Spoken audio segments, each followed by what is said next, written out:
أبي سعيد الخدري رضي الله تعالى عنه قال قال رسول الله صلى الله تعالى عليه وسلم السحور أكله بركة فلا تدعوه ولو أن يجرع أحدكم جرعة من ماء فإن الله وملائكته يصلون على المتسحرين.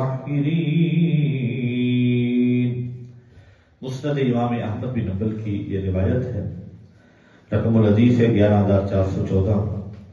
حضرت ابو سعید خدری رضی اللہ تعالیٰ عنہ بیان فرماتے ہیں کہ رسول اکرم نور مجسم شفیع معظم فخر آدم و بنی آدم حضور احمد مجتبی محمد مصطفیٰ صلی اللہ تعالی علیہ وسلم نے فرمایا سحری کرنا سراپا برکت ہے، ساری کی ساری برکت ہے، اسے مت چھوڑو. فلا تدعوا، سحری مت چھوڑو.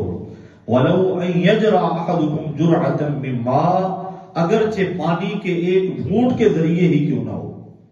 اور پھر فرمایا فإن اللہ وملائکتہ یصلون علی المتسحرین، بے شک اللہ تعالیٰ اس کے فرشتے سحری کرنے والوں پر رحمت بھیجتے ہیں، رحمت کرتے ہیں.